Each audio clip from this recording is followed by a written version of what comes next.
Hey everyone, and welcome back.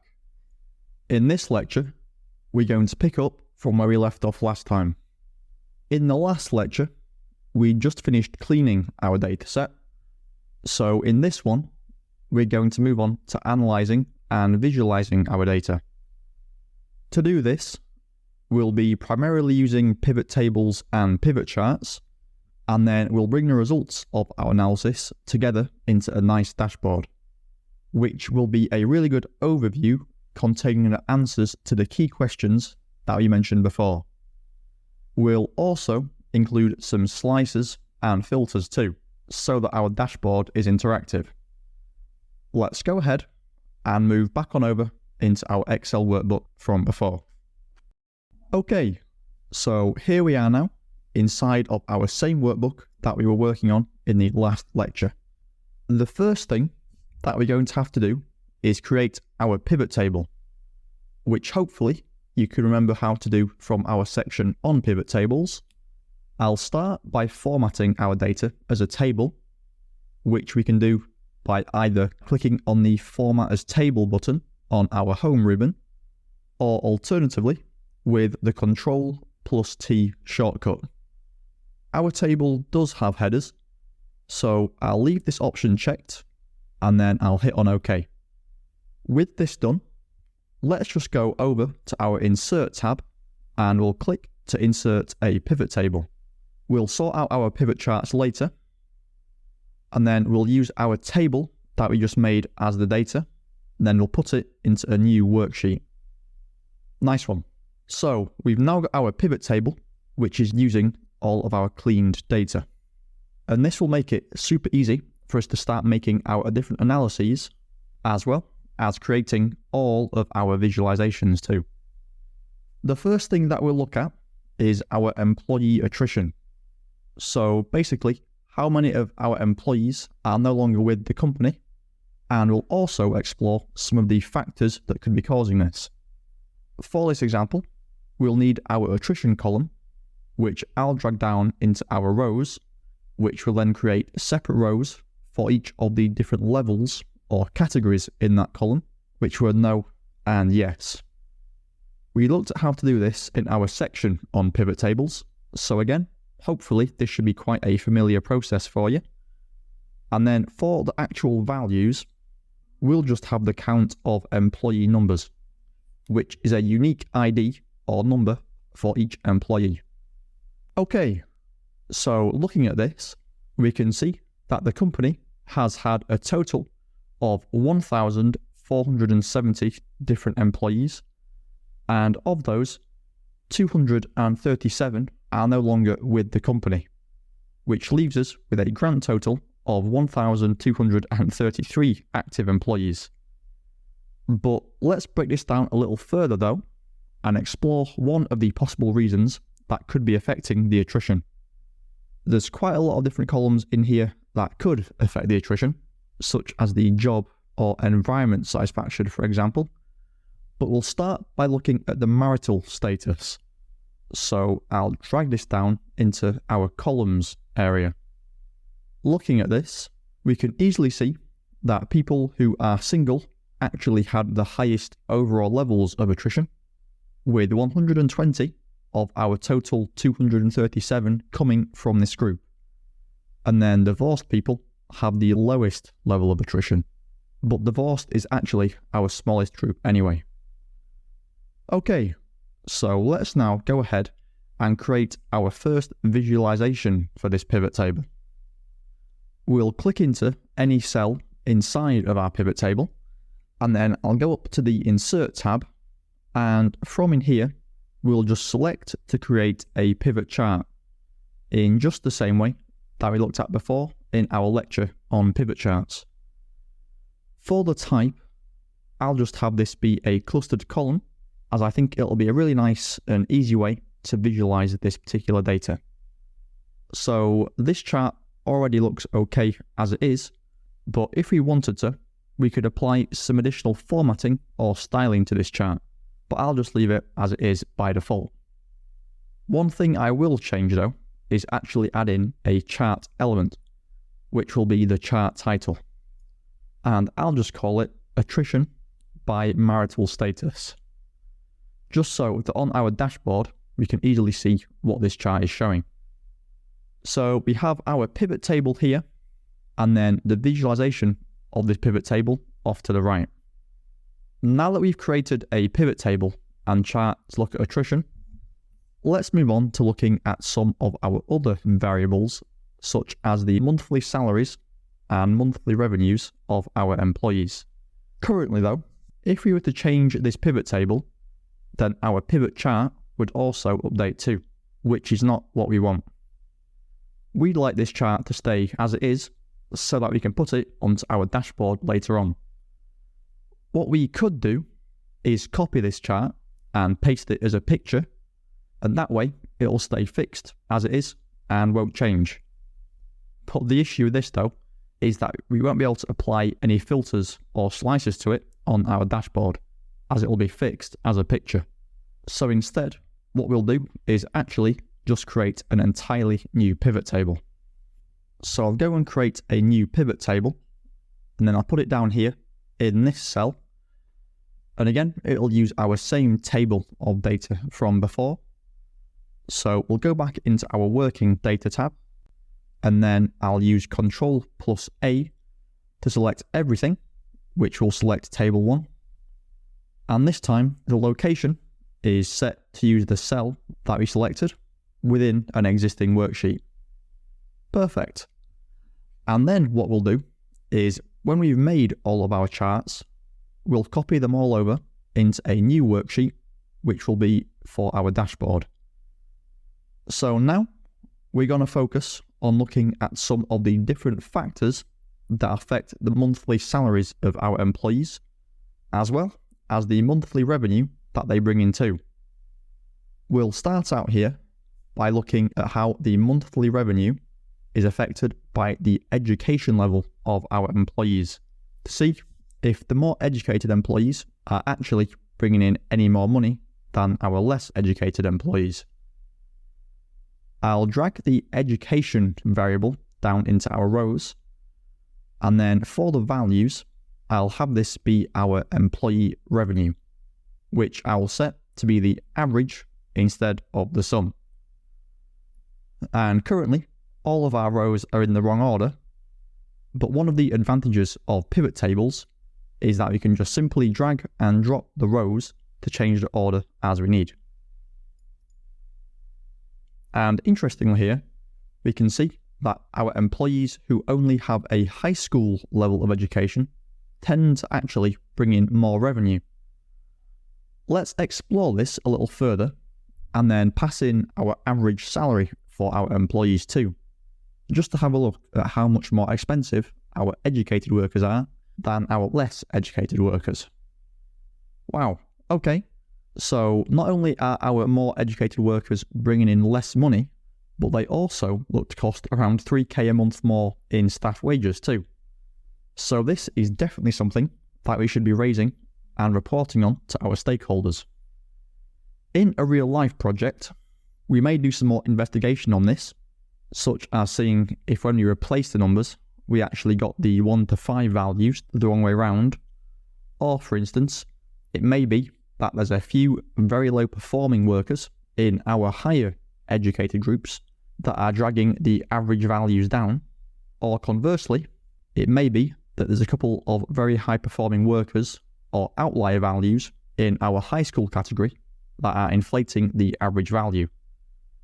And we could actually have a look at this in Excel by just double clicking on the cell we want to have a look at, and that will create a new sheet for all of the values that make up this row.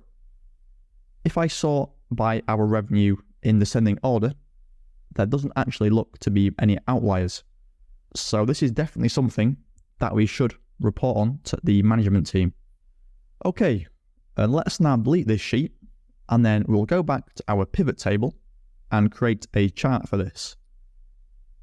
I think that either a bar chart or column chart would work quite well here, but looking at the preview, I prefer the column chart, so I'll just put another one of these in here, and then like before, I'll just add in a short and simple title for this chart too.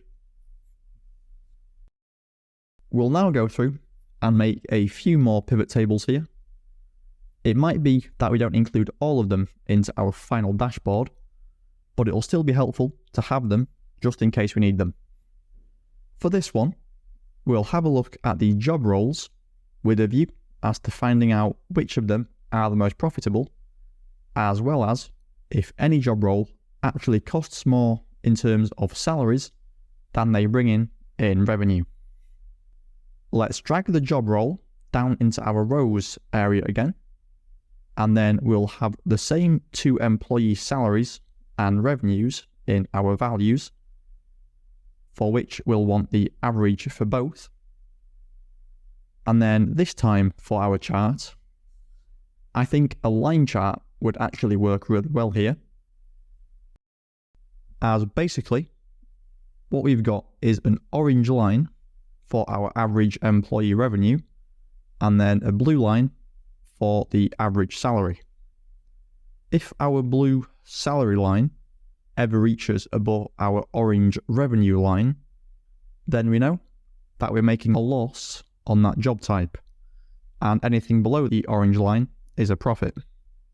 We can see from this that our manager and research director job types are actually causing a loss in terms of pure revenue.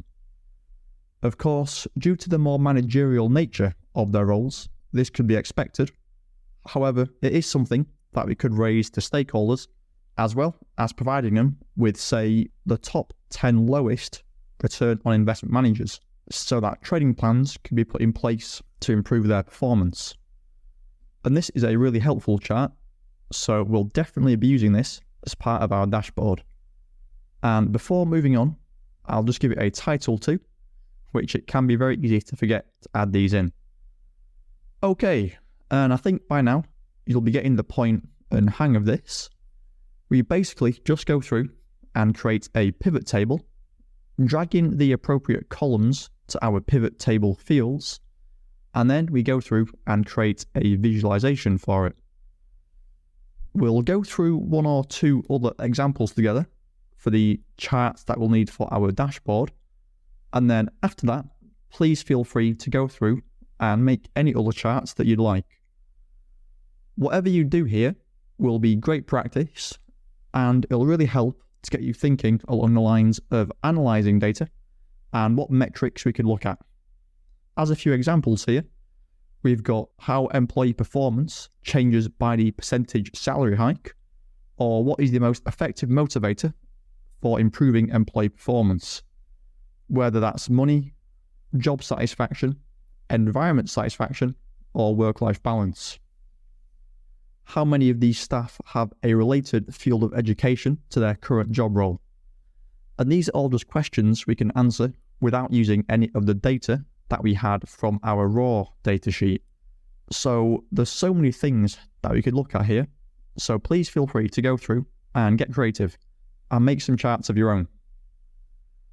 One of the other areas that we wanted to look at was related to the possibility of any future retirements, as well as the ages of our different employees, so that we can be prepared for any attrition that may be coming within the next couple of years due to staff retirement.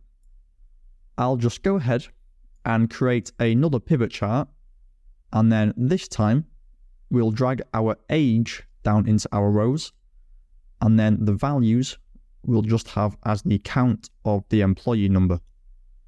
Looking here, you'll probably see what I mean about there being too many different values in our age column. So if we were to try plotting this, we'd have way too many different columns and categories, so the chart would look way too messy and be hard to interpret. What we can do instead is actually group these ages together into bins by using our pivot table. Let's right-click on one of the values in our age column, and then I'll select Group. We could change these groups, but quite often the groups that Excel calculates automatically work really well. So I'll leave these just at default. Okay, and we can now see that we've got our ages but grouped into 5 different bins. starting at 18 to 27 and then finishing with 58 to 67, and then with the number of employees in that bin. So now our chart is much easier to interpret, so we can clearly see that 28 to 37 is our most common age group. In terms of any staff who may be nearing retirement, there's certainly a lot less people in these groups, but currently our fourth group of 48 to 57 includes quite a wide range. So I'll drag our age greater than or equal to 55 into the legend, and this will then let us see anyone who is 55 or older much more clearly. As well as in our pivot table, we can also see that we've got a total of 69 people who are 55 or over. Having the age in our rows isn't actually all that helpful, so I'll replace this with the job role instead. And looking at this, we could say quite confidently that we're not likely to have too many issues with retirement over the next couple of years, given that the average retirement age is around 66 to 67. Okay, perfect. And then just for a little variation, as we seem to have made quite a lot of column charts here, I'll go through and create a quick pie chart just showing our total number of employees, but broken down by gender. I'll insert a final pivot table using our table 1 data again, and then this time we just need the gender column in our rows, which I'll drag down, and again we'll have the count of employee numbers in our values. I'll insert a pivot chart, and then for the type I'll actually select a donut chart instead of just a regular pie chart. For this, I will actually add in some data labels, as without them, then the chart doesn't really mean all too much, as it doesn't provide us with any sense of scale. And then let's finally set our chart title, which I've also just realized that I didn't do for our last chart, so I'll go ahead and add that in now. This chart was just for the employees where their age was 55 or more, but then also by the job role. And then now I'll go through and add in the title for the chart that we just made, which I'll just have as the number of employees by gender. Okay, great job here everyone. So we've now finished creating our different pivot tables and the associated charts, and with that we're now ready to actually begin building our dashboard. What we'll do is create a completely new worksheet, which I'll just call dashboard, and then we'll copy over all of our charts over into this new sheet. So I'll select all of these, and from there we can decide which ones we want to use and which that we don't want to use just for now. To select all of these charts, I'll hold down the control button, and then I'll just go through and select each of them like so. And I'll just zoom out a bit here so that we can see a bit more, and then I'll use Ctrl+C to copy all of these, and then move on over into our new worksheet and paste them with Ctrl+V. And with all of our charts pasted, I'll drag them up to the top of our worksheet so that they're all visible at the top of the screen without having to scroll down. Nice one. So we've now got all of our charts on our main dashboard worksheet. And currently, this doesn't look too good, so we'll make some changes to improve it. However, the focus here isn't going to be on user experience and UI design. We're really going to focus more on the core fundamental skills and knowledge that you'll need to work as a data analyst. But of course, we still want our charts and dashboards to look reasonably nice. The first thing that we'll want to do is get rid of the grid lines for our different cells. This option is just in the View tab, so we'll go in here and then I'll deselect the grid lines option, and we can see here that our grid lines have now gone from our sheet, which already looks a lot nicer. Next up, we're going to create the gradient background that we saw from the example at the start of the section. I'll go into our Insert tab, and then I'll just select a square, which I'll drag to cover the entire sheet. And then we're going to format this, and for our fill options, I'll set this to be a gradient. In this example, I'll show you a really nice gradient that I learned pretty early on from when I started doing this kind of stuff. And this gradient works really well with pretty much most dashboards that you might need to make. And basically, all it is a 3-point gradient which goes from a dark blue to a purpley orange type colour. I'll provide the hex values for these colours on screen so that you can easily reference them. But if you want to, then feel free to play around with these and find something that you like and that works for you. For our first colour, which we have all the way off over to the left, this has a hex value of #191A4E. Our second colour, which is just after the halfway point in our slider, at a position of 53%, has a hex value of #3D2449, and then our final colour, all the way off to the right, has a value of #61303A.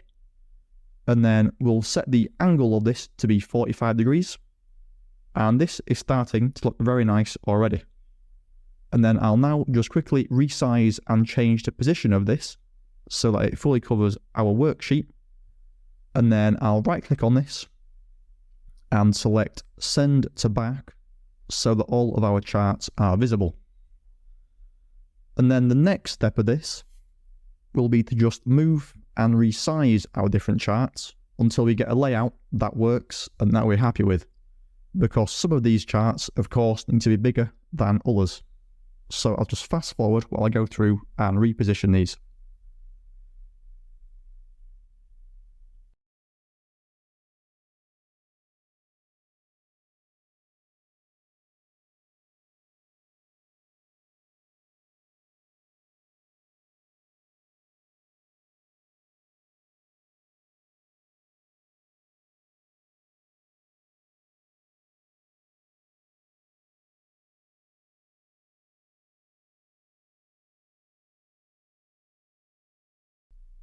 Okay, and I think that works quite nicely for this example.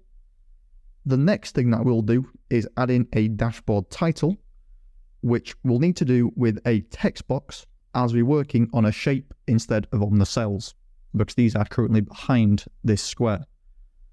I'll insert a text box, again from the Insert tab, and then I'll have this cover the entire width of our sheet. I'll set my title to be just HR Analytics Dashboard, but feel free to put this to whatever you want. And then I'll also just format our text box by removing the fill and then changing the colour, font, size and alignment of our text. And then finally, I'll set the line colour of our text box to be white too, so that it fits with the aesthetic and overall style of our dashboard. Okay, and all that's left to do now, styling wise, is just change our actual charts so that they don't look quite so out of place. I'll right click on our first chart and then select Format Chart Area. And then from within here, what we'll need to do is actually remove the fill on our chart, which will get rid of the background. And then I'll set the line colour to be white, as well as making it a little thicker, and then also making it rounded too. And that's perfect. So this is really starting to look very nice. And then just as a finishing touch for this chart, I'll also go through and resize the text, as well as some of the chart elements, as well as making sure to set all of our text to be white. as this will look a lot nicer than grey on our background. Also, these buttons on our chart look a little out of place, so I'll right click on one of them and select Hide All Field Buttons on Chart. There we go. And then I'll just fast forward while I go through and repeat this process for the rest of our charts, which will just be removing the background colour, changing our lines, hiding our chart buttons, and then also adjusting the font size and colour too.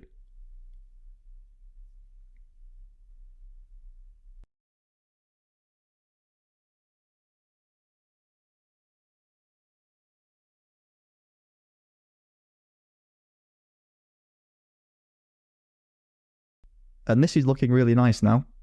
The only thing that's left to do, which is completely optional, is to add in some slices. And basically, slices just let us filter our charts based on other columns. So, for instance, in our dataset, we had a column for the department which contained 3 different groups: human resources, research and development, as well as sales. We didn't include this column on any of our charts, but we may want to be able to filter on it, and this is where slicers can come in very handy. To insert a slicer, I'll just select any of our charts, and then on the Pivot Chart Analyze tab, we'll click on Insert Slicer, and from here, we can choose any column in our dataset that we want to use as a slicer. If you want multiple slices, you could select them all at once here, but I'll just select the department column individually for now, just to show you how to do it for one. And one thing to note here, unfortunately, is that there's not really an easy way to format our slices without creating a custom style from within our slicer tab. And this can be a little bit of a nuisance, so for this example, I'll leave it as it is. But if you want to, this is something that you could try experimenting with yourself. I'll choose this grey style, as this is about as close as we'll be able to get to our current look. I left a bit of space for our slices over here off to the left, so I'll just drag it over and then resize it. Perfect. Currently, as we created this slicer for this chart here, it'll only filter data for that chart. But of course, it'd be better if it worked on all of our different charts, and to do this is actually very easy. We'll just select our slicer and then right click on it, and then from this menu we'll go to Report Connections, and then from within this menu I'll just tick all 5 of our pivot charts, and this way the slicer will apply to all of them. And now when we click on one of the elements in this slicer, it'll filter all of our pivot charts, as we can see here. I'm just going to go through now and add in a couple more slices for our job level, education field, and education columns too.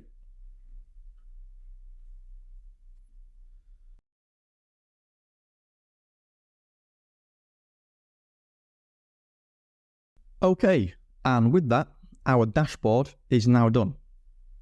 We're now able to slice and filter on each of these different columns with our slicers, and then of course we get to see all of our charts that we made, which provide us with information on different aspects of our company's HR functions, focusing mainly on staff attrition, retirement and workforce planning, as well as data on our staff salaries and revenue, and in turn how these are affected by their education level.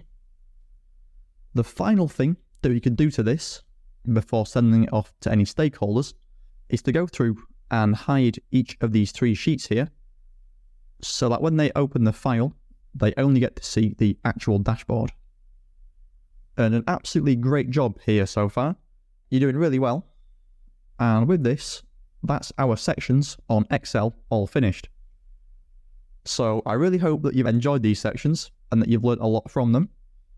If there's anything that you want some more help with, or you have any questions, then please post them down in your Q&A section below. We're now going to progress onto looking at data analysis with Python, which we'll start with in the next section with a crash course on Python, just to get you up to speed with all of the essential knowledge that you'll need to be able to use Python confidently for the main data analysis libraries, such as NumPy, Pandas, Matplotlib, and Seaborn, which we'll learn all about throughout the rest of the course. So I hope you're really excited for this. Thanks everyone. Let's go and take a well-deserved break, and then I'll see you all back in the next section.